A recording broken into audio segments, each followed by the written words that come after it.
हाँ जी।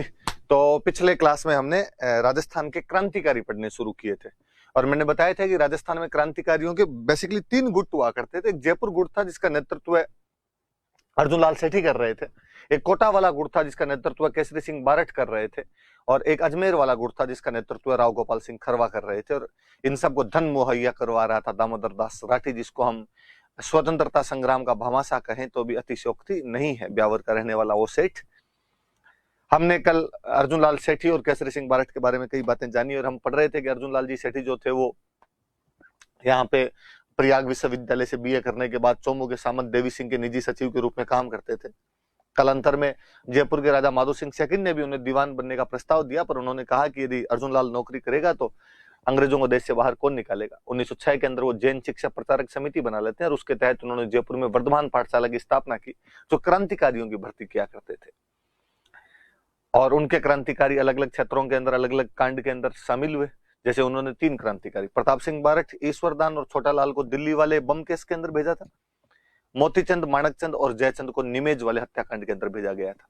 निमेज के अंदर एक महंत भगवान दास को लूटने की योजना बनाई थी। जोरावर सिंह बारठ भी उनके साथ के अंदर थे। हालांकि बाद में इसी मुकदमे के अंदर खुद अर्जुन लाल जी को भी गिरफ्तार किया गया था और अर्जुन लाल जी को गिरफ्तार करके इस मुकदमे में अर्जुन लाल जी गिरफ्तार किया गया और अर्जुन लाल जी को गिरफ्तार करके बाद में जेल भेज दिया गया था। वेल्लूर जेल उनको बाद में भेज दिया गया था। शिव नारायण नाम करके एक बंदा था जो इसके अंदर शुरुआत के अंदर आपका वो बन जाता है, सरकारी गवाह बन जाता है। और एक लक्ष्मी लाल हुआ करता था, वो भी बाद में इसमें सरकारी, लक्ष्मी लाल भटनागर हुआ करता था, वो भी इसके अंदर सरकारी गवाह बन गया था। तो ये कुछ बातें मैंने बताई थी आपको। सॉरी, माणकचंद जो था वो इसके अंदर सरकारी गवाह बन जाता है। लक्ष्मी लाल नहीं, बस शिवनारायण बना था और बाद में माणकचंद जो था सरकारी गवाह बन गया था। विष्णुदत्त हुआ करते थे जो इनके स्कूल के अंदर पढ़ाया करते थे, वो इन बच्चों को ये सब ट्रेनिंग वगैरह दिया करते थे। तो विष्णुदत्त को काले पानी की सजा हुई थी इसके अंदर। मोतीचंद जो था उसको बाद में फांसी हो गई थी और जयचंद और जोरावर सिंह बारठ जो दोनों थे वो फरार हो गए थे इस मुकदमे में। इनको वेलूर जेल रखा गया, वहां से वापस आ गए थे। वापस आने के बाद असहयोग आंदोलन में शामिल हो गए थे, कांग्रेस के अध्यक्ष बने थे। बाद में हरिभाऊ उपाध्याय वाले गुट से नाराजगी हो गई तो सक्रिय राजनीति से संन्यास ले लिया था। फिर भी काकोरी केस वाले अशफाकुल्ला खान को तो फरारी कटवाई दी थी। अजमेर वाली दरगाह में अपने अरबी फारसी पढ़ाया करते थे, मर्डर हो गया था, मरने के बाद दफना दिया गया था। महेंद्र कुमार मदन पराज और पार्श्व यज्ञ नाम के नाटक लिखे थे, स्त्री मुक्ति और शूद्र मुक्ति नाम की किताबें लिखी थी। कितने बड़े क्रांतिकारी रहे होंगे कि गांधी जी अपने अजमेर यात्रा के दौरान खुद इनसे मिलने के लिए चले गए थे। तो ये अर्जुन लाल सेठी के बारे में हमने कुछ बातें पढ़ी। ऐसे ही हम पढ़ रहे थे केसरी सिंह बारठ के बारे में। हम पढ़ रहे थे कि शाहपुरा के देवपुरा खेड़ा या देरावरपुरा खेड़ा नाम का गांव था जहां पर इनका जन्म हुआ था। कोटा और मेवाड़ रियासतों में काम किया था कुछ समय तक। कोटा के अंदर तो एथिनोग्राफी के पद पर रहे थे, जातीय वो जो अनुसंधान होता है उसके बारे में इन्होंने वहां पे कोटा के अंदर काम किया था। और वहीं रहते हुए एक महंत प्यारेलाल जो रामसनेही संप्रदाय का एक महंत था उसको लूटने की योजना बनाई थी और उस योजना के अंदर भी इनके साथ में रामकरण था, हीरालाल था, सोमदत्त लहरी था। ये सब लोगों ने मिलकर उसको मार दिया था। हालांकि धन उसके पास में भी नहीं मिला था, पर उस मुकदमे में बाद में इनको गिरफ्तार किया गया था। और इन वाले मुकदमे में भी वो जो आपके लक्ष्मी लाल था वो इसके अंदर इनके सरकारी गवाह बन जाता है, इसलिए बाद में पकड़े गए थे। इनको पकड़ के हजारीबाग जेल के अंदर भेज दिया गया था। वहां से आने के बाद में गांधी जी के पास वर्धा चले गए थे, वहां पे रहा करते थे। मैंने बताया था राजस्थान केसरी जो अखबार है तो केसरी इन्हीं का नाम का वहां से लिया गया था, जिनके नाम पर वो अखबार रखा गया था।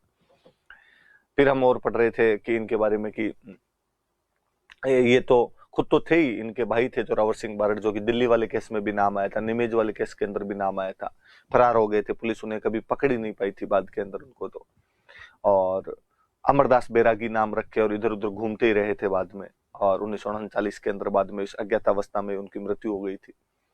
और इनके बेटे थे प्रताप सिंह बारठ जो कि दिल्ली वाले केस के अंदर शामिल थे। बनारस वाले केस के अंदर उनका नाम आया था। बरेली जेल के अंदर उनको पुलिस टॉर्चर के दौरान उनकी हत्या कर दी गई थी या मर्डर हो गया एक तरीके से उनका। क्लीवलैंड नाम का एक अधिकारी था जो ये कहता है कि मैंने इससे ज्यादा बहादुर बच्चा नहीं देखा था।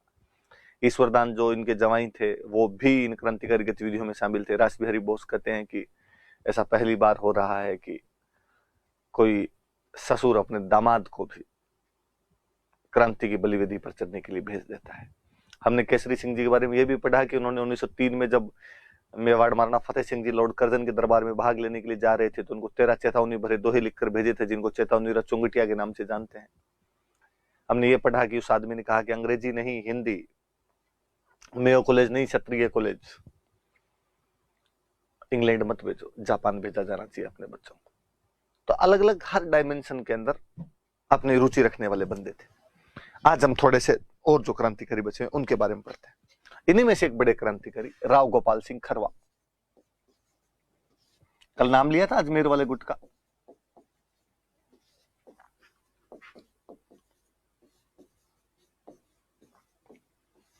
अजमेर में खरवा ठिकाना पड़ता है, यह वास्तव में खरवा ठिकाने के सामंत थे। हिस्ट्री आपकी पूरी पढ़ी हुई, आप समझते हो सामंत क्या होता है।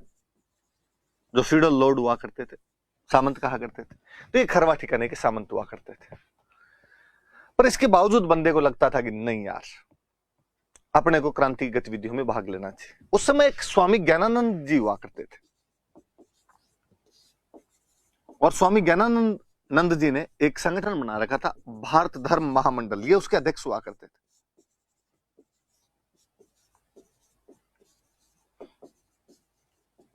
और ये क्रांतिकारी गतिविधियों का खूब प्रचार प्रसार किया करते थे।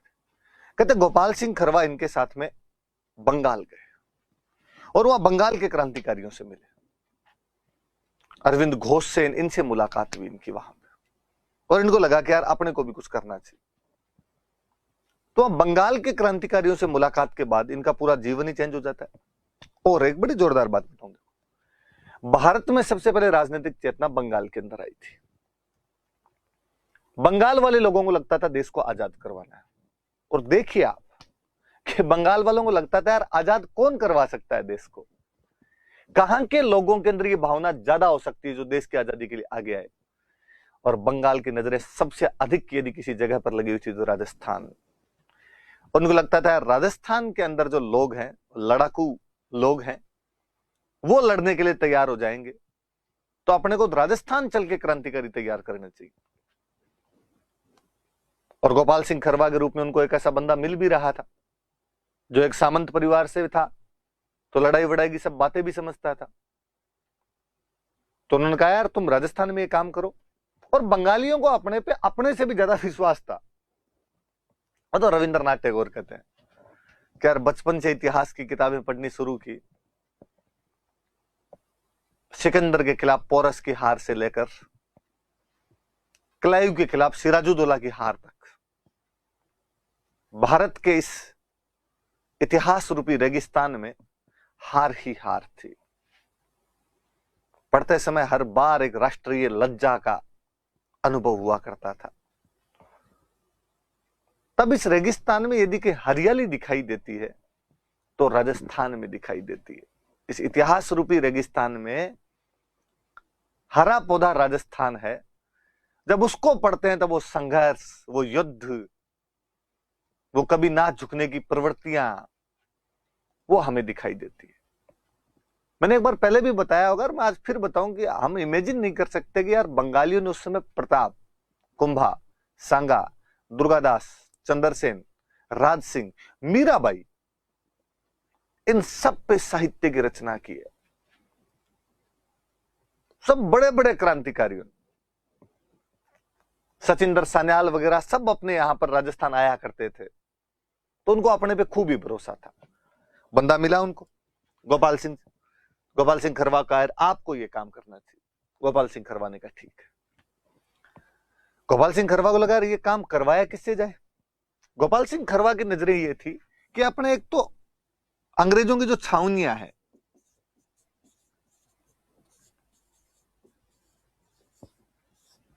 इनमें, और एक पास में बड़ी स्टेट पड़ती थी जोधपुर, यहां के जो भी राजपूत सैनिक हैं इनको अंग्रेजों के खिलाफ बगावत के लिए तैयार करना। उस बंदे के दिमाग में ज्यादा थी कि अंग्रेजों की छावनियों में जो भी राजपूत सैनिक है, एक जोधपुर के जो भी राजपूत सैनिक है, इनको तैयार कर लिया जाए। अपने वो ये अजमेर और जोधपुर के अंदर इन सैनिकों के अंदर क्रांति की भावना भर के इनको अंग्रेजों के खिलाफ भड़काना चाहते थे। और वो बंदा कहीं ना कहीं सफल होता भी दिख रहा है। 1912 के निमेज वाले कांड में अर्जुन लाल जी गिरफ्तार हो जाते हैं। 1913 के कोटा वाले महंत पेरेलाल वाले कांड में केसरी सिंह बारठ गिरफ्तार हो जाते हैं। अब अपने बंदा बचावा एक गोपाल सिंह खरवा।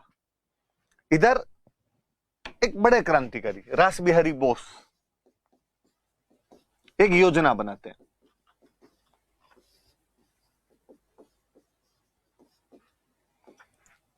कि 21 फरवरी 1915 को पूरे भारत में एक साथ आर्म्ड रिवोल्ट किया जाए, सशस्त्र क्रांति। पूरे भारत में एक साथ सशस्त्र क्रांति कर दी जाए।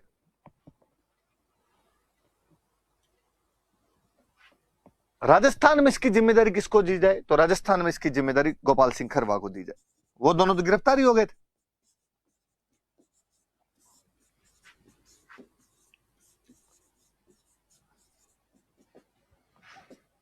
तो राजस्थान में इसकी जो जिम्मेदारी दी गई थी वो इन गोपाल सिंह खरवा को दी गई थी। रास बिहारी बोस 21 फरवरी 1915 को पूरे भारत में एक साथ सशस्त्र क्रांति करना चाहते, हथियारों के साथ।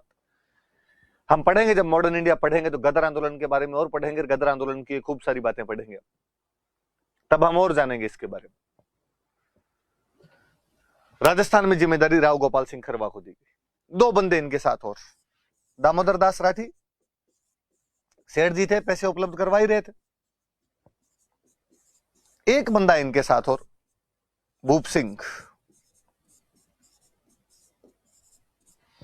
यूपी के बुलंदशहर का रहने वाला एक लड़का, जो वहां की क्रांतिकारी गतिविधियों में जब उसके खिलाफ केस दर्ज हुआ तो भागकर अजमेर आ गया और गोपाल सिंह खरवा के पास में यहां पे काम करने लग गया।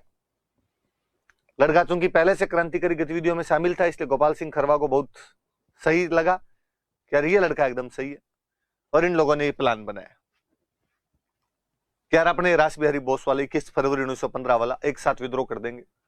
सैनिक तैयार किए हुए, रूट लेवल के जो सोल्जर्स थे उनमें गोपाल सिंह खरवा ने कह रखा था कि अपने ऑर्डर देंगे, ऑर्डर देते पूरे राजस्थान में एक साथ क्रांति करनी है।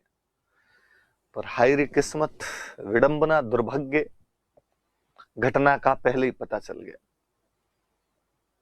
सारे क्रांतिकारी गिरफ्तार कर लिए गए। ऐसी कोई सशस्त्र क्रांति वो अंजाम नहीं दे पाए। अपने भी गोपाल सिंह खरवा और भूप सिंह दोनों गिरफ्तार कर लिया गया। गिरफ्तार करके टोडगढ़ जेल में रखा। कौन सी जेल में रखा गया? टोडगढ़। याद रखना, Arjunlal Sethi Vellore jail, Kesari Singh Barhath Hazaribagh jail, Gopal Singh Kharwa Todgarh jail, साथ में कौन? भूप सिंह। और वहां पे पता चला जब जेल के अंदर बंद थे, क्या भूप सिंह पे और मुकदमे चल रहे हैं, उनके अंदर पुलिस ढूंढ रही है और उनमें पुलिस गिरफ्तार कर सकती है। अब पकड़े हुए यहां पे उनको पता चल सकता है। एक दिन ये सारे सारे जेल तोड़ के भाग गए, निकल जाते हैं वहां से, टोडगढ़ से निकल जाते हैं कुल मिला के। हालांकि गोपाल सिंह को तो वापस अंग्रेज पकड़ लेते हैं, अजमेर जेल में रखा था। बाद में यहां से यूपी शिफ्ट कर दिया था, शाहजहांपुर के पास में एक जगह पड़ती तिलहर, वहां तिलहर के अंदर रख दिया था। और वो लड़का जो उनके साथ में था वो तो अंग्रेजों के हाथ ही नहीं आया, बाहर निकला तब तक दाढ़ी बढ़ गई थी। उसने अपना नाम रखा, चेंज किया, विजय सिंह पथिक। कालांतर में वो आपके राजस्थान के किसान आंदोलनों का अगुवा बना। एक लड़का जो किसी टाइम राव गोपाल सिंह खरवा के पास सशस्त्र क्रांति करने के लिए आया था, उसने राजस्थान का प्रथम किसान आंदोलन चलाया, जिसको आप बिजोलिया किसान आंदोलन के नाम से जानते हो। वह लड़का जो राजस्थान के अंदर बाद में आपके सबसे बड़े संगठन राजस्थान सेवा संघ का अगुवा बना, वह युवक जो कालांतर में आपके राष्ट्रीय नेताओं के हस्तक्षेप से बिजोलिया किसान आंदोलन को गति प्रदान करवाता है। नवीन राजस्थान, राजस्थान केसरी, तरुण राजस्थान जैसे भांति भांति के समाचार पत्र निकालकर राजस्थान की जनता में राजनीतिक चेतना लाने का प्रयास करता है। वह युवक जिसे हम आज भी राष्ट्रीय पथिक के नाम से याद करते हैं, वो विजय सिंह पथिक भी शुरुआत में इनके साथ में थे। बाद में गोपाल सिंह भी 1919-20 के आसपास जब सारे क्रांतिकारी रिहा किए गए थे तो इनको भी बाद में रिहा कर दिया गया था। अजमेर के अंदर फर्स्ट राजनीतिक कॉन्फ्रेंस बुलाई गई थी, एक फर्स्ट पॉलिटिकल कॉन्फ्रेंस बुलाई गई थी। उसमें तो अध्यक्ष गोपाल सिंह जी को बुलाया गया था, खूब सारे राजनीतिक कार्यकर्ता वगैरह इकट्ठे हुए थे, उसमें इनको बुलाया गया था। बाद में भी इधर ये सारे के सारे क्रांतिकारी गांधी जी जब आ गए थे तो गांधी जी वाले मूवमेंट की तरफ मुड़ गए थे, अहिंसा के रूप में इधर उधर भाग लेते रहते थे। केसरी सिंह बारठ गोपाल सिंह के बारे में कहते हैं, एक दोहा है अच्छा सा, मैं लिख दूं इस पे कि रयो लाल पांचाल में, महाराष्ट्र में बाल,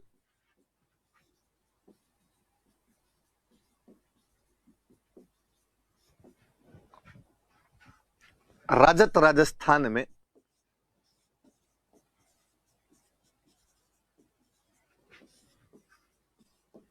गौरवमय गोपाल।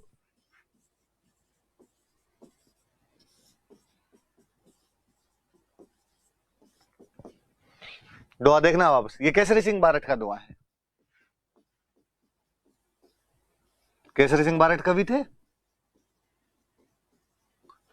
वो कहते हैं रयो लाल पांचाल में, लाल मतलब लाला लाजपत राय, पांचाल मतलब पंजाब, कि जिस प्रकार पंजाब में लाला लाजपत राय है, महाराष्ट्र में बाल, और महाराष्ट्र में बाल गंगाधर तिलक है, राजत राजस्थान में, उसी प्रकार राजस्थान में वो जो गौरव मिला है वो गोपाल सिंह खरवा को, कि पंजाब में लाला लाजपत राय, महाराष्ट्र में बाल गंगाधर तिलक, और राजस्थान में गोपाल सिंह खरवा है। वैसे नॉर्मली जब हम मॉडर्न इंडिया पढ़ते हैं तो हम पढ़ते हैं कि लाल, बाल और पाल। पंजाब में लाला लाजपत राय, महाराष्ट्र में बाल गंगाधर तिलक, और बंगाल में विपिन चंद्र पाल। केसरी सिंह जी ने इसको थोड़ा चेंज कर दिया और केसरी सिंह जी ने कहा कि नहीं, लाल, बाल और गोपाल, हमारे गोपाल को भी वैसे ही याद किया जाना चाहिए। तो अपने याद रखना भाई, केसरी सिंह बारठ का दुआ। कभी मेंस में गोपाल सिंह खरवा के बारे में लिखने के लिए आए तो अपने लिखें तो थोड़ा इंप्रेशन पड़ता है कि यार केसरी सिंह बारठ ने इनको उनसे भी जोड़ दिया था। तो ये थोड़ी सी बात याद रख लेना। 1907 के अंदर अजमेर के अंदर गोपाल सिंह खरवा ने एक छात्रावास खोला था, और छात्रावास सर ये तो नाम हुआ करते थे, इन लड़कों को सबको क्रांतिकारी ही सिखाया करते थे कि क्या करना है क्या नहीं करना है। तो ये थोड़ी मोटी मोटी सी बात है, गोपाल सिंह खरवा के बारे में भी याद रखना। सबसे ज्यादा याद रखने वाली बात वही है कि 21 फरवरी 1915 को रास बिहारी बोस वाली जो आर्म्ड रिवेलियन थी, जो सशस्त्र क्रांति थी, उसमें राजस्थान में अग्रणी भूमिका कौन निभाता है, तो गोपाल सिंह खरवा थे। वैसे तीनों जुड़े हुए थे। मैं जो कल बता रहा था 1910 का आपके वीर भारत सभा, उस वीर भारत सभा के अंदर गोपाल सिंह खरवा भी थे, अर्जुन लाल सेठी भी थे, केसरी सिंह बारठ भी थे। सब आपस में कॉन्टेक्ट के अंदर और हुआ करते थे, ये और बड़ी जोरदार सी बात है। और इन सबको पैसे कौन दिया करता था, दामोदर दास राठी। तो राठी जी के बारे में थोड़ा आपने पढ़ लेते।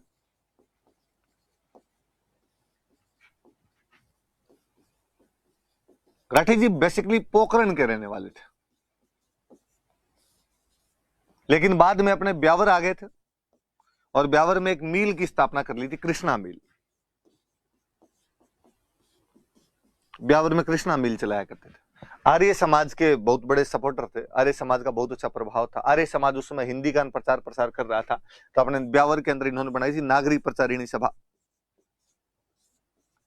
नागरी मतलब देवनागरी लिपि, देवनागरी लिपि मतलब हिंदी। और कहा कि आज के बाद कृष्णा मिल का पूरा काम हिंदी में किया जाना चाहिए। Charity begins at home. अच्छे कामों की शुरुआत घर से नहीं करेंगे तो दूसरों को उपदेश देने से मतलब ही क्या है। तो आज के बाद भाई सारे के सारे जो काम है वो अपने तो हिंदी में किए जाएंगे, कृष्णा मिल के सारे काम।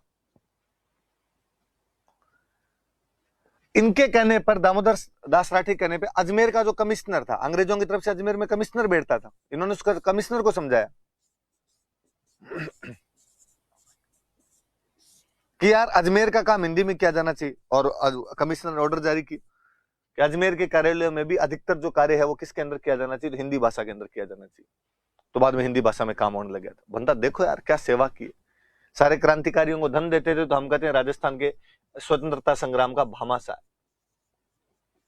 वैसे 3 सेठ थे जिनको आप भामाशाह कह सकते हो, कि जो क्रांतिकारियों को धन दिया करते थे। एक दामोदर दास राठी,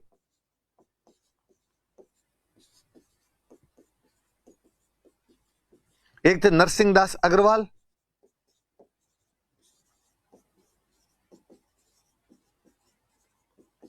एक थे गिसूलाल जाजोदिया।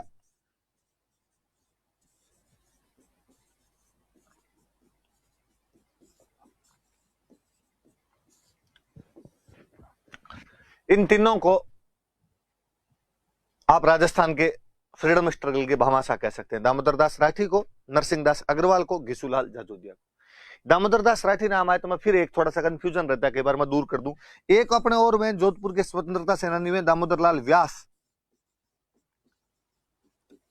और इनको अपने राजस्थान का लोहा पुरुष कहा जाता है, आयरन मैन ऑफ राजस्थान कहा जाता है। दोनों अलग अलग बंदे हैं, याद रख लेना। ये अपने क्रांतिकारी जो मुख्य थे वो ये थे। कई क्रांतिकारियों की बातें मैं बीच बीच में आपको पढ़ा चुका हूं।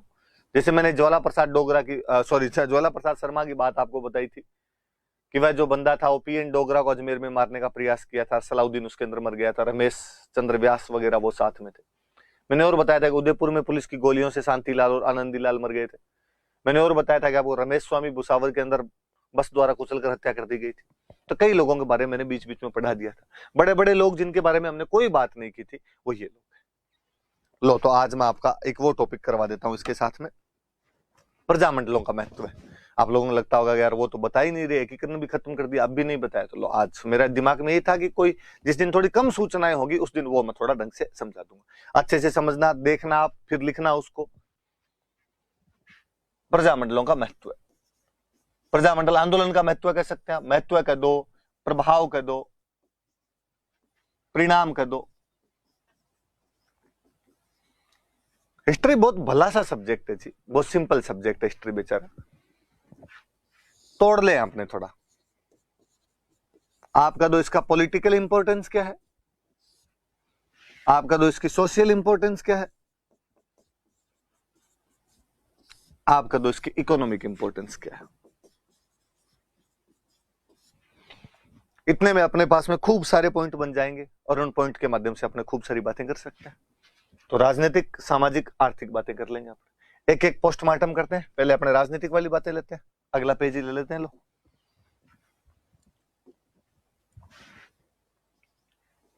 वैसे देखो साथ साथ में बातें बताई हुई है और आपने पता नहीं क्यों थोड़ा इतनी ध्यान नहीं दिया उनकी तरफ, या ध्यान दिया होगा तो कोई नहीं, अब दोबारा दे लो। पॉलिटिकल इंपॉर्टेंस क्या है या पॉलिटिकल कॉन्सिक्वेंस क्या थे उसके। हम महत्व, परिणाम, प्रभाव पढ़ रहे हैं। किसी भी घटना के बाद होने वाली जो ऐसी घटनाएं होती है उनको महत्व, परिणाम या प्रभाव कहते हैं। अच्छा, प्रजामंडलों के बाद में ऐसा क्या हुआ वो हम पढ़ेंगे। देखो, हमने प्रजामंडल शुरू किए तब भी बीच में भी बार बार मैंने एक बात बताई कि इन प्रजामंडलों का मुख्य उद्देश्य उत्तरदायी शासन की स्थापना करना था। कर पाने में सफल भी रहे। हम पढ़ते हैं शाहपुरा प्रजामंडल तो इतना सक्सेसफुल हुआ कि राजस्थान में सबसे पहले उत्तरदायी शासन की कहीं पर स्थापना ही हुई तो शाहपुरा। हमने और पढ़ा कि राजराणा हरिश्चंद्र के नेतृत्व में झालावाड़ के अंदर भी उत्तरदायी शासन की स्थापना हो गई थी। सब जगह हो गई थी। इक्का दुक्का रियासत अपवाद थे, जैसलमेर में इधर नहीं हुई थी। बाकी ज्यादातर रियासतों में जनता के हाथ में शासन दे दिए गए थे। किसी ने पहले दिए, किसी ने बाद में दिए। हम इधर जयपुर में पढ़ते हैं हीरालाल शास्त्री के नेतृत्व में मंत्रिमंडल बन गए थे यहाँ पे। तो इनका सबसे बड़ा महत्व तो यह है कि इनकी वजह से उत्तरदायी शासन की स्थापना हुई, एस्टेब्लिशमेंट ऑफ रेस्पॉन्सिबल गवर्नमेंट।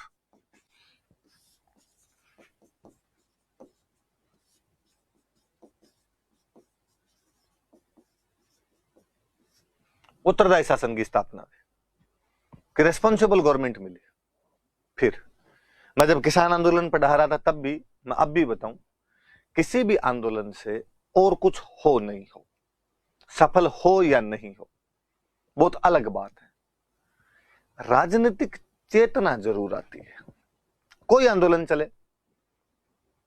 पर लोग उस पर जब चर्चा करते हैं, उसकी बात करते हैं, वो डिस्कस होता है मैटर, तो उसके खूब सारे डायमेंशन, खूब सारे आयाम पता चलते हैं। क्या है, क्यों कर रहे हैं, कहां दिक्कत है, सही कौन, गलत कौन, बातें तो पता चलती है।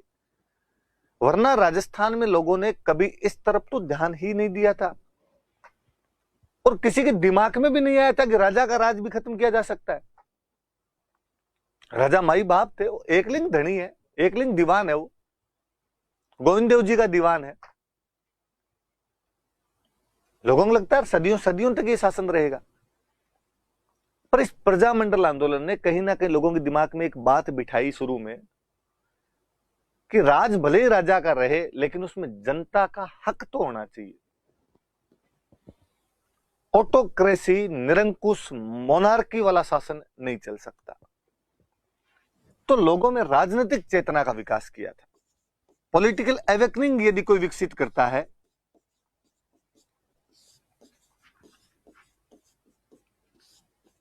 तो प्रजामंडल मूवमेंट, मैंने पहले कई बार कहा था, मैं अब फिर कहूं आपको, इन प्रजामंडलों ने कभी नहीं कहा कि राजा अपनी गद्दी छोड़ दे। इन्होंने कहा राजा सुधार करे और जनता के लोग ले। पर यह मांग भी उस समय बहुत बड़ी थी, और राजाओं के 47 में एक बात समझ में आई कि आज ये कह रहे हैं केवल हमारे लोग ले लिए जाएं, थोड़े दिन में ये कहेंगे कि हम बैठेंगे इस सीट पे। ये कहें इससे पहले अपने त्याग कर देते हैं। इसलिए 47 में एक शांतिपूर्ण विलय है। दुनिया के इतिहास में अभूतपूर्व क्रांति है जब लोगों ने इस प्रकार अपने अधिकारों का त्याग कर दिया था, वरना किसी भी क्रांति में वहां के शासक वर्ग ने इस प्रकार से अपने अधिकार नहीं छोड़े हैं। खून की नदियां बही है, भले ही वह विश्व की फ्रांस की क्रांति हो या रशियन रिवॉल्यूशन हो या चाइनीज रिवॉल्यूशन हो, यार अधिकार थोड़ी छूटते हैं किसी से। पर अपने यहां पे राजाओं को ये चीजें समझ में आने लग गई थी कि छोड़ने पड़ेंगे। 47 नहीं तो 57, 57 नहीं तो 67, ये समझ में क्यों आने लग गई थी, तो उसके पीछे प्रजामंडल है। ये बहुत बड़ी चीज है अपने आप में। तो प्रजामंडल लोगों में कैसी चेतना का विकास करने में सफल रहे थे, तो राजनीतिक चेतना का विकास करने में सफल रहे थे। राजनीतिक चेतना केवल यह नहीं आई कि राजा के शासन में जनता का अधिकार होना चाहिए। राजनीतिक चेतना एक बात की और आई और लोगों को पता चला कि हमारा देश मेवाड़, मारवाड़, भरतपुर, धौलपुर या बीकानेर नहीं है, हमारा देश भारत है। और इन तमाम प्रजामंडलों ने मांग की है उस समय एकीकरण के समय कि जल्दी से जल्दी अपना विलय भारत के अंदर किया जाना चाहिए। अखिल भारतीय देशी राज्य लोक परिषद, राजपूताना देशी राज्य लोक परिषद, सबने प्रस्ताव पारित किए हैं कि राजा महाराजा जल्दी से जल्दी अपना विलय करें। क्योंकि जब बार बार यहां के प्रजामंडलों के नेता कांग्रेस के अधिवेशनों में जाते, सुभाष चंद्र बोस, जवाहरलाल नेहरू, विजयलक्ष्मी पंडित, जेबी कृपलानी, शेख अब्दुल्ला, काका कालेरकर, कस्तूरबा गांधी, ये तमाम लोग जब यहां के भाषण देते तो लोगों के एक तो समझ में आया ना कि अपने और ये एक ही है, अलग अलग नहीं है। वो जो एक नेशनल इंटीग्रिटी वाली बात होती है, या ये दिमाग में आना कि ये पूरा भूभाग हमारा देश है, हम इस भारत के भाग हैं, इस चेतना का विकास भी प्रजामंडलों ने कराया था। राष्ट्रीय चेतना का विकास हुआ। वो कॉन्सिक्वेंस में ये भी हम कह सकते हैं कि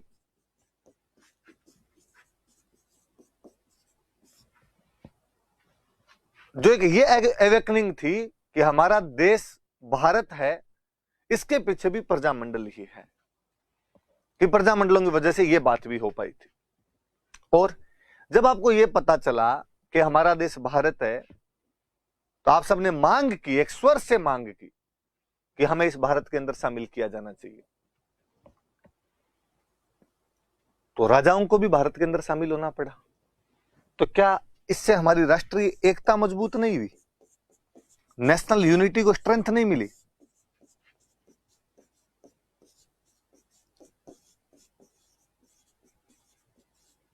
आप इमेजिन करके देखो कि यदि प्रजामंडल आंदोलन नहीं होते तो राजा पे दबाव नहीं आता। राजा पे दबाव नहीं आता तो मान लो जोधपुर, बीकानेर जैसी जो बड़ी बड़ी रियासतें हैं, ये मना कर देती कि हम इधर विलय नहीं करेंगे, तो आज जो भारत के अपने वाले बॉर्डर पे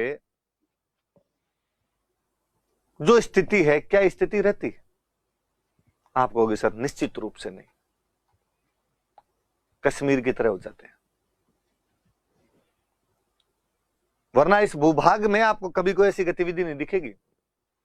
तो इस इंटीग्रिटी के पीछे, इस यूनिटी के पीछे, इस स्ट्रेंथ के पीछे प्रजामंडल मूवमेंट है कि राष्ट्रीय एकता को मजबूती मिली। और हमने एक स्वर से सबने कहा कि नहीं, इस साइड में विलय किया जाना चाहिए। जिधर जनता का झुकाव जाता दिखा, हालांकि राजा भी इधर ही मिलने के लिए तैयार थे, पर एक साइंस में बोलते हैं उत्प्रेरक, उस उत्प्रेरक वाला काम यदि कोई कर रहा था तो प्रजामंडल मूवमेंट कर रहे थे कि ये चीजें भाग्य में तय थी, होना ही था 47 के अंदर सब कुछ, कि पूरी दुनिया में लोकतंत्र की बयार आई हुई थी, सब जगह राजा अपनी गद्दी छोड़ ही रहे थे। कहीं पे क्रांतियों द्वारा छोड़ी जा रही थी, कहीं पर शांतिपूर्ण तरीके से छोड़ रहे थे, अपने भी छोड़ने नहीं पड़ती, 47 नहीं तो 52 में छोड़ते, 52 में नहीं तो 57 में छोड़ते। पर इस प्रकार सारे एक तरफ ही हो जाने, कोई किंतु परंतु नहीं, इसके पीछे प्रजामंडल है। और जब आपकी राष्ट्रीय एकता को मजबूती मिली, यही कारण था कि आपका एकीकरण संभव हो पाया।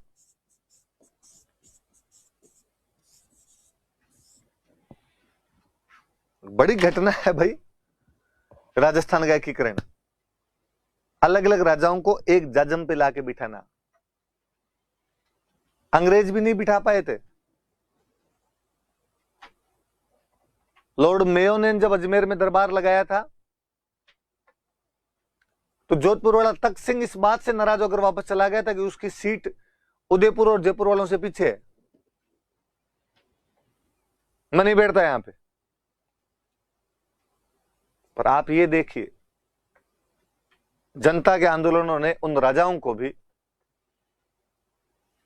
एक जगह लाके खड़ा कर दिया।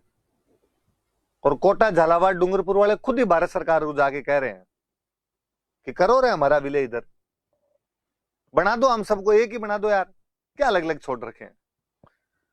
भरतपुर का राजा ब्रजेंद्र सिंह जाके भारत सरकार को कह रहा है कि तुम्हें लगता है मेरे से नहीं संभल रही ना सांप्रदायिक समस्या, तुम रखो रे, तुम राज चला लो। इसके पीछे कहीं ना कहीं ये प्रजामंडल है। और मैं कहूंगा कि ये सब चीजें समाप्त हुई तो राजतंत्र समाप्त हुए।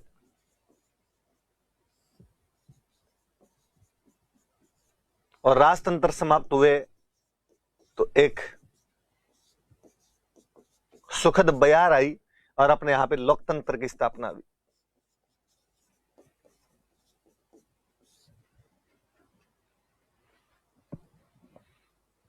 कि जिस खुली हवा के अंदर हम सांस ले रहे हैं, ये जो लोकतंत्र है, इन प्रजामंडलों का योगदान तो मानना पड़ेगा आपको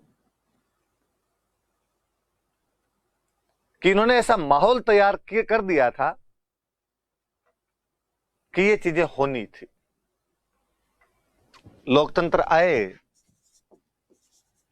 आपको और मुझे सबको फंडामेंटल राइट मिले,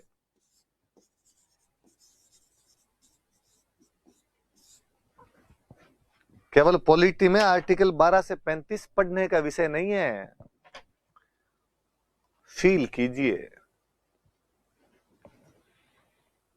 कि यदि लोकतंत्र नहीं आया हुआ होता, यदि ये मौलिक अधिकार नहीं मिले होते, तो वो जो मैं अक्सर कहता रहता हूं कि मैं यहां नहीं खड़ा होता, आप जहां बैठ के मुझे सुन रहे हैं वहां बैठ के सुन नहीं रहे होते, मैं हमारे जूनागढ़ के आगे भाला लेके खड़ा रहता, आप कहीं और काम करते। ये पॉलिटिकल इंपॉर्टेंस है इसकी। खूब सारे पॉइंट बताए मैंने, देखो वापस मैं रिपीट करता हूं। इनकी वजह से रेस्पॉन्सिबल गवर्नमेंट आई, लोगों में एक पॉलिटिकल अवेकनिंग आई, इससे लोगों का एक माइंड मैप तैयार हुआ कि हमारा देश एक बृहत्तर भारत है, ग्रेटर इंडिया है। इससे हमारी नेशनल यूनिटी को स्ट्रेंथ मिली, इस वजह से हमारा एकीकरण इतना सरलता पूर्वक तरीके से संभव हो पाया। जब राजा भारत में एक हो गए तो उनका तंत्र समाप्त हो गया, जनता के जो नेता थे उनके पास में तंत्र आया तो लोकतंत्र आया। उसका मजा आप और मैं सब ले रहे हैं, मौलिक अधिकार मिले। यह प्रजामंडलों का राजनीतिक महत्व है। अब जब आप आंसर लिखो, एग्जाम्पल आप देना साथ साथ। जब आप लिखोगी राष्ट्रीय चेतना का विकास होता तो आप लिखना जे.बी. कृपलानी, विजयलक्ष्मी पंडित, जवाहरलाल नेहरू, सुभाष चंद्र बोस जैसे नेताओं की राजस्थान यात्राओं ने राजस्थान की जनता के अंदर राष्ट्रीय चेतना का उद्गार भरे।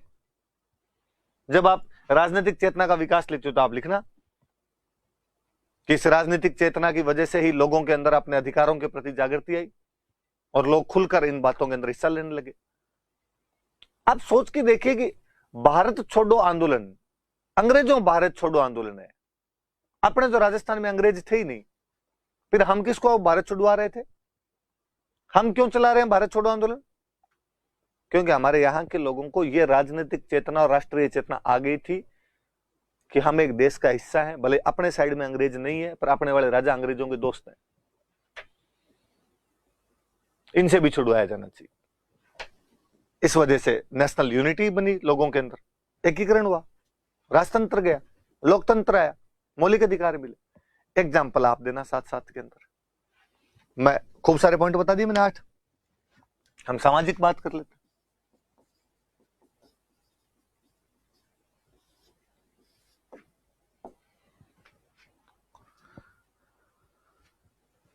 मैं जब कहूं कि इन्होंने रिमूवल ऑफ अनटचेबिलिटी के प्रयास किए थे,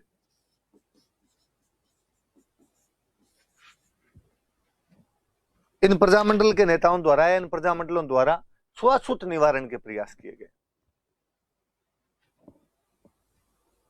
मैं कह सकता हूं कि पंडित हरिनारायण शर्मा ने अस्पृश्यता निवारण संघ, वाल्मीकि संघ और आदिवासी संघों का निर्माण किया था।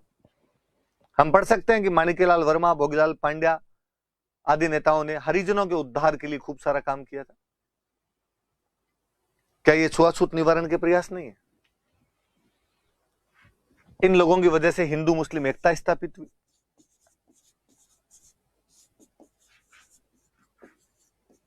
हिंदू मुस्लिम यूनिटी स्टैब्लिश थी कहीं ना। हालांकि अपने राजतंत्र में भी अपने राजाओं ने कभी जनता के साथ ऐसा भेदभाव नहीं किया, धर्म के आधार पर ऐसा कोई भेदभाव नहीं किया था। पर इन नेताओं के भी आपको ऐसे भाषण नहीं सुन सकते जिनके अंदर धार्मिक भावनाओं को ऐसे उद्वेग देने की कोशिश की गई हो। ये भी तो अपने आप में एक बड़ी बात है कि लोगों को यूनिटी देना, लोगों को एकजुट रखने की कोशिश करना। किशनगढ़ वाले प्रजामंडल में कोई क्रांति चंद चौथानी और जमान शाह दोनों साथ मिलकर प्रजामंडल बना रहे हैं। झालावाड़ वाले प्रजामंडल में कोई मांगीलाल भव्य के साथ में मकबूल आलम भी है।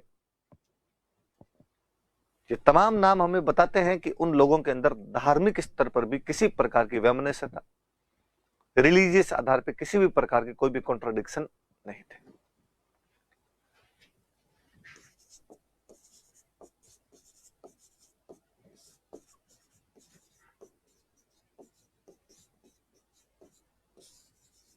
साहब महिलाओं को एहसास कराया कि मारी छोरियां छोरा से कम सहेगे। जब कोई नारायण देवी वर्मा और भगवती देवी बिश्नोई नाम की महिलाएं जेल चली जाती, जब वो रमा देवी जोशी बिजोलिया में गिरफ्तार की जाती है तो कहती है कि जब तक किसानों पर अत्याचार बंद नहीं होंगे वो आती रहेगी, बार बार यहां पर आती रहेगी। कोई सरस्वती बोहरा भरतपुर में, कोई दुर्गावती शर्मा जयपुर में, कोई सावित्री देवी भाटी जोधपुर में, कोई लक्ष्मी देवी आचार्य बीकानेर में। विजया बहन भावसार महिला मंडल बनाना उनके द्वारा। इमेजिन करिए यार, उस समय महिलाएं अलग पार्टियां बना रही थी अपने। कोटा में कोई कॉलेज की लड़कियां रामपुरा की कोतवाली पे कब्जा कर रही है। क्या महिलाओं में वो जो पोटेंशियल था उसको बाहर लाने का काम नहीं किया प्रजामंडलों ने? यकीनन किया है। विमेन एम्पावरमेंट बड़े स्तर पर उन लोगों द्वारा किया गया। और एक बात बहुत अच्छे से जानते थे, किसी भी समाज का भला तभी हो सकता है जब उसमें एजुकेशन आए। शिक्षा का प्रचार प्रसार किया गया। कितने उदाहरण गिनाऊं मैं आपको कि जोधपुर वाले फीस बढ़ गई इसके खिलाफ शिक्षा दिवस मना लेते हैं। कोई स्वामी गोपाल दास और कन्हैयालाल ढूंढ कबीर पाठशाला और पुत्री पाठशालाएं खोलते हैं कि लड़कियों को पढ़ाएंगे और दलितों को पढ़ाएंगे। कोई प्रजामंडल प्रयाण सभाओं का आयोजन करके डूंगरपुर में स्कूल खोल देता है और बंद करवाने गए लोगों का डटकर मुकाबला किया जाता है। इसलिए पूनावाड़ा और रास्तापाल जैसे कांड तक हो जाते हैं। पर वो डटे रहे, वो समझते थे इस बात को कि भविष्य का रास्ता शिक्षा से होकर निकलता है। सबसे ज्यादा जरूरी शिक्षा है, इसे लाए बिना पार नहीं पड़ेगी। उन लोगों ने सामाजिक कुरीतियों का विरोध किया।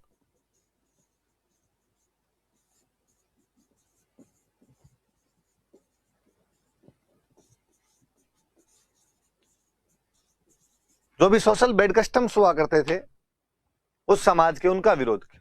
छुआछूत अपने आप में एक है, उसका विरोध कर ही रहे थे वो। आप इनके कुछ एग्जाम्पल देखिए। विजया बहन भावसार और धूलजी भाई भावसार ने विडो रीमैरिज थी वो उनकी, विजया बहन भावसार की लव मैरिज थी। आपने सारे सामाजिक टेबू तोड़ के रख दिए।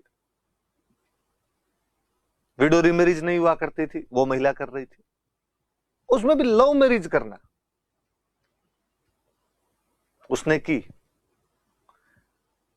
जब आप फ्रंट पे जाके लीड करते हो ना, तो बाकी लोग फॉलो करते हैं कहीं ना कहीं। बाकी लोगों को भी लगता है कि गलत तो नहीं है। ये लादूराम जोशी और रमादेवी जोशी वाला सेम केस है, विडो रीमैरिज है। विजय सिंह पथिक विधवा महिला से शादी करते हैं। क्या ये समाज को दिशा दिखाने का काम नहीं है? क्या समाज इनसे सीख नहीं पा रहा है? मोहनलाल सुखाड़िया इंदुबाला गरासिया नाम की लड़की से इंटरकास्ट लव मैरिज करता है। गरासिया ट्राइब होती है, जनजाति, उस जनजातीय लड़की से शादी करता है। तो ये नेता उस टाइम के मतवाले लोग थे, उन सामाजिक कुरीतियों के बारे में समझते थे, इसलिए वो तमाम प्रयास भी किए जिसे समाज के टेबू, समाज के प्रतिबंध, समाज का दम घोंटू माहौल कहीं ना कहीं सही हो सके। इनकी वजह से नागरिकों के बीच में जो असमानता थी वो बंद हुई।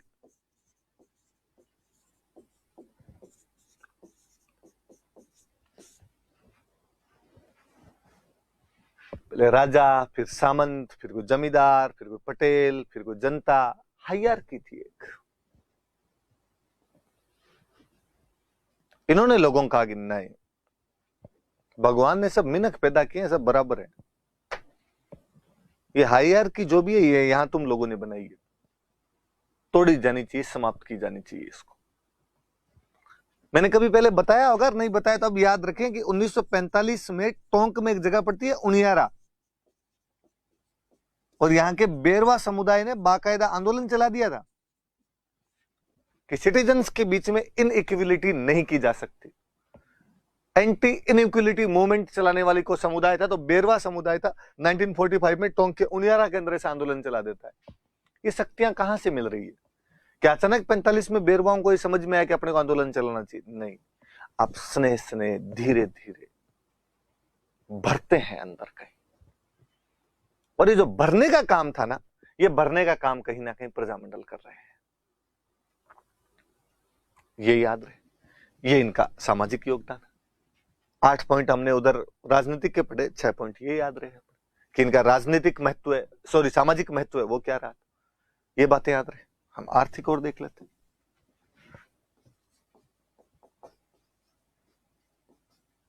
आर्थिक वाली तो खूब सारी बातें बताई है, पढ़ी हुई है। किसान आंदोलनों को समर्थन,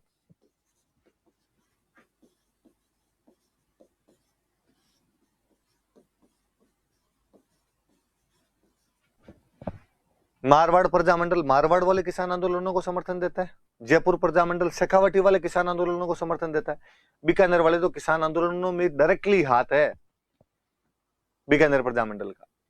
यदि डाबड़ा कांड हो रहा है, किसानों की सभा है, तो मथुरादास माथुर भी घायल हो रहे हैं प्रजामंडल वाले। दूधवा खारा किसान आंदोलन में हनुमान सिंह जी यदि गिरफ्तार हो रहे हैं उसके अंदर, तो वेद मगाराम भी उसके अंदर गिरफ्तार हो रहे हैं। खूब सारी घटनाएं हैं जब ये किसानों के अंदर भी राजनीतिक चेतना ला रहे थे। उनको कह रहे थे कि तुम लड़ो, हम संघर्ष करेंगे। वरना आप नोटिस कीजिए, प्रजामंडल वाले सारे के सारे नेता जो है ना, ये शहरों के मध्यम वर्गीय लोग हैं।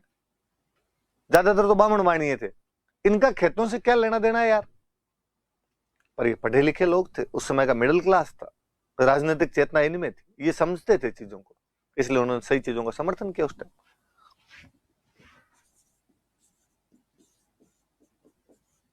बेगार प्रथा समाप्त,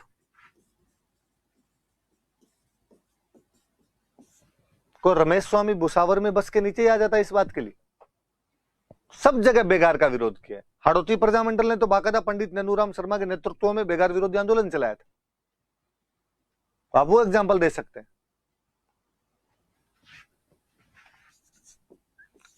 और इनका ये बार बार विरोध ही था कि जागीरदारी उन्मूलन हुआ, कि पहले सारी जमीन सामंत की, अब लोगों ने कहना शुरू किया जब जमीन उसकी जो जमीन जोतता है, सभी भूमि गोपाल की। और आजादी के बाद में तुरंत बाद कानून बने और कानून बना कहा गया कि जो जोत रहा है उसको जमीन के अधिकार दिए जाने चाहिए। किसानों को भूमि के जो अधिकार मिले हैं उसके बीच इनका बड़ा रोल है। आप इस बात को कुछ यूं समझिए कि प्रजामंडल वाले ये बार बार किसान आंदोलनों को समर्थन दे रहे थे। प्रजामंडल वाले बाद में अपने राजस्थान के नेता है, सरकार में यही है, इनको तो पता ही थी कि यार किन बातों के लिए आंदोलन कर रहे थे। ये बातें थी अपने आंदोलन को, ये तो करो यार, कम से कम लोगों को ये अधिकार तो दिए जाने चाहिए। तो किसान को भूमि पर उसका हक मिला। एक और बड़ी और जोरदार बात बताऊं, इन लोगों ने जो स्मॉल स्केल इंडस्ट्री थी, जो कुटीर उद्योग धंधे थे, उनको बढ़ावा दिया।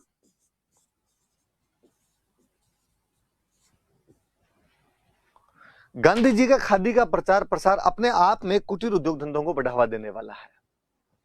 जब बाल मुकुंद बिस्सा जवाहर खादी भंडार की स्थापना कर रहा है, ये कुटीर उद्योग धंधे को बढ़ावा देने वाली बात है। किसान आंदोलनों को समर्थन दिया, किसानों में राजनीतिक चेतना लाए, बेगार खत्म करवाई, किसानों को जमीन पर उनके हक दिलवाए, जागीरदारी का डी रूट करवाया, उसको कुटीर उद्योग धंधों को बढ़ावा दिया गया। 8, 6, 14, 5, 19, 20 पॉइंट हो गए। मतलब अब ये क्रिएटिविटी आप दिखाइए कि इसको 120 शब्दों में कैसे समेटा जा सकता है। मैंने डायमेंशन खूब सारे बताए और मैं फिर कहूं कि अंतिम नहीं है। आप अपने दिमाग में और सोचना। मुझे खुशी तब ज्यादा होगी जब आप 4 पॉइंट और लिखेंगे कि नहीं सर आपने इतने बताए थे, आपने अपना दिमाग लगा लिया, इतने बने, हमें लगता है सर ये पॉइंट और है। और क्रिएटिविटी वो होगी आपकी जब आप इन सब चीजों को विद एग्जाम्पल समाहित करते हुए 120-25 शब्दों में लिखेंगे। मैं तो ये सारे के सारे पॉइंट्स भाषा के अंदर लिख लिख के पीडीएफ में भी डाल दूंगा, पर आप कोशिश करना कि अपनी भाषा बनाओ, उसे छोटे शब्दों में, कम शब्दों में समाहित करने की कोशिश करो, बातें सारी लिखो। मैं कहूं कभी एग्जाम में क्वेश्चन आए प्रजामंडल आंदोलनों का महत्व बताइए, और इतने डायमेंशन लिख के आ जाओ, आप 18-20 पॉइंट लिख के आ जाओ। पढ़ने वाला तो यूं लाल लोट हो जाए आप पे। क्योंकि अक्सर जब एग्जाम में ऐसा क्वेश्चन आता है कि प्रजामंडल आंदोलनों का महत्व बताइए, तो स्टूडेंट के समझ में नहीं आता कि लिखूं क्या यार। 2-4 मोटी मोटी उसके बातें दिमाग में आती है और फिर वो लिखता है प्रजामंडल आंदोलन बहुत अच्छे थे, जनता के आंदोलन थे तो अच्छे होने ही थे, वो अच्छे थे इसीलिए बाद में भारत को आजादी मिली। फिर अब आगे क्या लिखे? घूम फिर के वापस प्रजामंडल आंदोलनों ने उत्तरदायी शासन की स्थापना की। उत्तरदायी शासन वह होता है जिसमें जनता को अधिकार मिलते हैं। जनता को अधिकार मिलने सही थे क्योंकि उत्तरदायी शासन आया था। चौथी बात याद नहीं आ पाती वहां पे, इसलिए आप पॉइंट सारे याद करना, फिर आंसर लिखने की कोशिश करना। मैं पक्का कहता हूं इस बार जब भी आपका कोई सब्जेक्टिव टेस्ट होगा, मैं पेपर आउट कर रहा हूं, ये क्वेश्चन वापस पूछेंगे, अच्छा सा आंसर लिखना, ताकि जो चेक करे उसको लगे कि यार उसको तो खुद को इतना नहीं आता है जितना इन बच्चों ने मेहनत करके लिखा है। तब तो मजे वाली बात है, वरना तो आंसर सभी लिखेंगे, सबको आता ही है। मैंने कई बार पहले कहा होगा कि मुझे सबसे अच्छा मजा ही इन चीजों को बताने के अंदर आता है। मुझे लगता है यार बाकी जो चीजें हैं तो वो तो किताबों में ही पढ़ी है, स्टूडेंट को आती भी है। हालांकि मैं तो इंफीरियर ही फील करता हूं, मुझे लगता है यार इन लोगों को हिस्ट्री मेरे से ज्यादा ही आती होगी यार, मैं क्या ही तो पढ़ाता हूं, क्या बताता हूं इनको। पर मैं जब ये चीजें बताता हूं तो मुझे थोड़ा सा खुद को आत्मसंतुष्टि सी होती है। और मुझे लगता है कि नहीं यार, आज अपने 2 बात ही बताइए, ढंग की बताइए, और यदि बच्चे इस 2 को 4 में बदल देंगे ना तो मजा आ जाएगा। तो आप कोशिश करना है ऐसी। थैंक यू, कल वापस मिलेंगे।